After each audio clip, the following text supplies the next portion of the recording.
जिन्नजाद और नागजादी की मोहब्बत की दास्तान, किस्त नंबर 2। आप ये कहानी YouTube channel Urdu novels library पर पढ़ और सुन रहे हैं। मेरा नाम माजिद हुसैन है। चलें कहानी शुरू करते हैं। ये चुन और मक्खन है ना, उनसे बात कर लो। आपने बच्चे हैं और देखे भाले भी हैं। बलाखिर पटोसरी की बीवी इन दोनों की तरफ इशारा करके बोली, अरे बेगम, ये सीधे साधे बच्चे कहाँ इस इलाके में अकेले रह पाएंगे। लोग गांव से शहर की तरफ आते हैं पैसे कमाने, उनको शहर से गांव की तरफ कैसे भेजूं। अरे पटवारी साहब, आखिर बात क्या है? अगर तनख्वाह माकूल हो तो काम की फिक्र ना करें। आप हमारा काम करने का स्टाइल जानते हैं। कामचोर हम नहीं हैं। मक्खन जल्दी से बोला, जैसे कहीं ये मौके इनके हाथ से निकल ना जाए। बेटा, आलमगढ़ में मेरे दोस्त की बीवा चौहदराहन रहती है। उसका एक बेटा और बेटी अमेरिका में पढ़ रहे हैं। वो हवेली में अकेली रहती है। बस उसके पास रहना है और हवेली की हिफाजत करनी है। साथ कोई छोटा मोटा काम काज होगा। बस बता, आज के बदले में तुम दोनों को 500 रुपया माहवार तनख्वाह पर रखवा दूंगा। पुप्पू पा 5 सो मक्खन चाय की प्याली को बमुश्किल संभालते हुए बोला, जी बेटा, 500 तुम्हारे, 500 चन के बोलो, मंजूर है। और चौहदराहन बड़े खले दिल की मालिक है। अरे साहब, जल्दी से बात करें, हम दोनों तैयार हैं वहां जाने के लिए। काम भले कोई भी हो, फिक्र ना करें, बस 500 वाली बात पक्की कर लें। अरे पटवारी जी, ये आलमगढ़ वही है ना जहां सरमा डाकू रहता है? चुन पहली बार बोला, हां, मगर वो दूर कहीं पहाड़ों में रहता होगा। तुम्हारा उससे क्या लेना देना तो बनता है पटवारी साहब। जहां पुलिस नहीं जाती वहां आप हमें भेज रहे हैं। अरे 500 माहवार तो क्या 5000 भी मिलें तो नहीं जाएंगे। अरे पैसा अपनी जगह, जान है तो जहान है। जब जान ही ना रहेगी तो पैसे का क्या करेंगे? अरे चुप कर जा, मेरे बाप मक्खन चुन के आगे हाथ जोड़ते हुए बोला, अगर किस्मत कोई मौकी दे रही है तो जाने मत दे। जितनी मार पेट जौता बाजी हमारे साथ घर में होती है, मुझे पूरा यकीन है अगर हम सरमा के हाथ लग भी गए तो इससे आधी होगी। भाई तुम दोनों मिलकर पहले फैसला कर लो, फिर हम चौहदराहन को फोन करेंगे, फिर वही तुम्हारी टकट वकट का बंदोबस्त करेगी।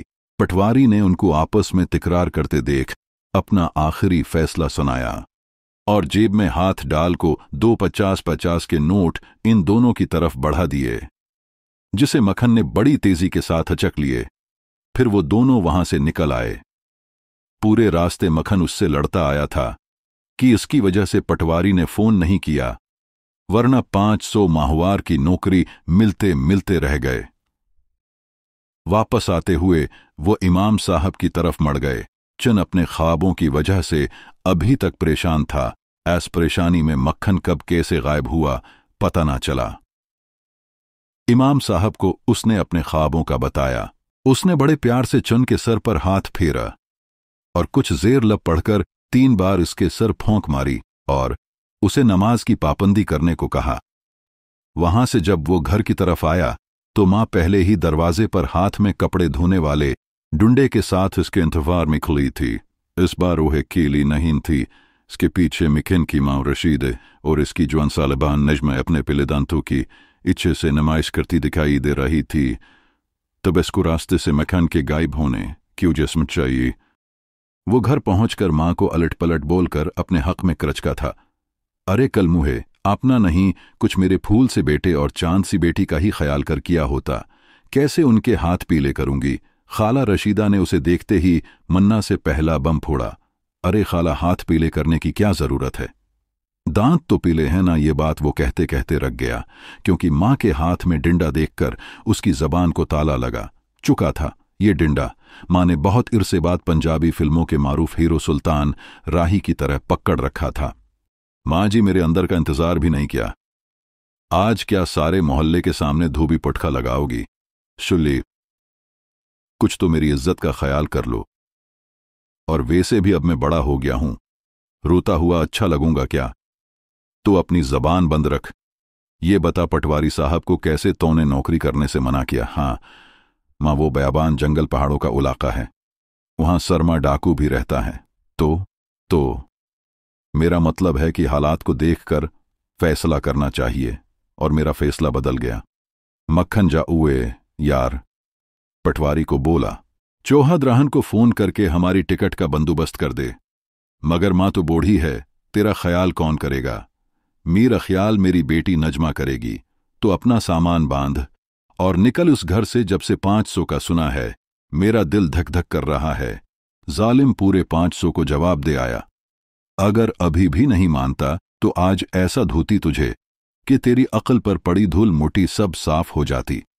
मक्खन उसके हाथ से साइकिल लेकर पटवारी की तरफ परवाज कर अचका था, जैसे वो पटवारी और उसकी बीवी की बातें सुनकर आया था। लगता था बहुत जल्द वो दोनों आलमगढ़ रवाना हो जाएंगे। घर से तो उनका टिकट डंडे के जोर पर कट चुका था। आजा आजा आजा, अब आजा। गुजर गए कितने मौसम, गुजर गए कितने सावन। आग लगी है तन में मेरे, जलता है मेरा बदन में सेहरा की सूखी रेत। बन के बादल मुझ पे बरस जा। आजा आजा आजा आजा। गाना गाते हुए आंसू सफेद मोतियों का रूप धार कर उसकी आंखों से नीचे गिर रहे थे।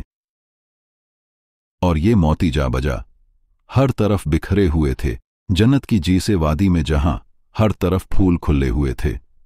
पहाड़ों से पानी आबशारों की तरह बहकर चांदी के जी से शफाफ चश्मों में जमा हो रहा था। काले सफेद बादल रोई के गालों की तरह इधर उधर उड़ रहे थे। चलने वाली हुआ दरख्तों के पत्तों से टकराकर एक तिलिस्माती साज पैदा कर रही थी। ये साज उसे बार बार गाने पर इकसाते थे और फिर वो रोते हुए गाना शुरू कर देती थी।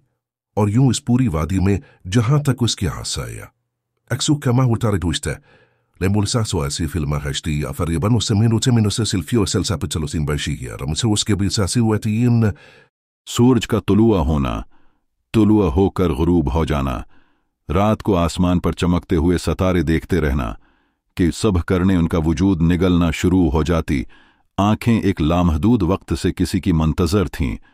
इसका वजूद मुंतजर था, एक वजूद का जो इसके वजूद का ही तो हिस्सा था। मगर वो बछड़ गए। जो मोहब्बत में होता आया है इजल से उसे याद था, यूकल की तरह। हालांकि ये सैकड़ों साल पुरानी बात थी, वो 100 साल की हो चुकी थी। आज कुदरत उसे इंसानी वजूद वजदान करने वाली थी। नाग बादशाह, नाग मिलकर सब खुश थे। कुदरत इनकी नस्ल पर मुसलसल मेहरबान होती आ रही थी। बड़ी मोहब्बतों और शाही अंदाज के साथ शाही मुहाफिजों ने सुनहरी पटारी, जिसमें वो मौजूद थी, आसे उठाकर इस मुकद्दस पहाड़ की चोटी पर रख दिया था, जहां 14वें रात के चांद की औलाइन करने पड़ती थी और जमीन पर रेंगने वाली मखलूक कुदरत के निज़ाम के तहत इशरफुल मखलूकात का रूप धार लेती थी। हर नस्ल का सांप वहां कुदरत का ये शाहकार करिश्मा देखने को मौजूद और बेताब नजर आता था। शाही मुहाफिज सनहरी पटारी के अर्दगर्द चौकस नजर आ रहे थे। चांद को तुलवा होने में चंद सातें बाकी थी। रात का अंधेरा हर तरफ फैल चुका था। सांपों की जोशीली फंकारें चहार सौ दहशतनाक अंदाज में फैल रही थी कि यकायक चांद तुलवा हुआ। वहां मौजूद जानदारों में बेताबी बढ़ गई। ये एक बहुत अजीब मंजर था। चांद की किरणें जैसे मुतबरक पहाड़ी की चोटी पर रखी सुनहरी पटारी पर पड़ें। अचानक से आंखें रोशनी से खैरा हो गईं, जैसे सूरज की रोशनी आईने से मुनाकिस होकर आंखों को बंद कर देती है। वैसे पटारी से फूटने वाली रोशनी ने पल भर के लिए अपनी तरफ देखने वाली आंखों को बंद कर दिया। फिर ये रोशनी बढ़ते बढ़ते एक इंसानी कद के बराबर हो गई और देखते ही देखते रोशनी का यह हाला चराग की तरह बुझकर एक हुसीन और जमील नौजवान लड़की का रूप धार गया, जिसकी नीली आंखें उसके खूबसूरत चेहरे को चांद की तरह जगमगा रही थीं और चांद की किरणें उसके चमकीले लिबास को सितारों की तरह झलमिल कर रही थीं। थोड़ी देर पहले बेताब आंखें जो ये मंजर देखने को मचल रही थीं, अब उसका हुस्न देखकर रश्क से खुली की खुली रह गई थीं।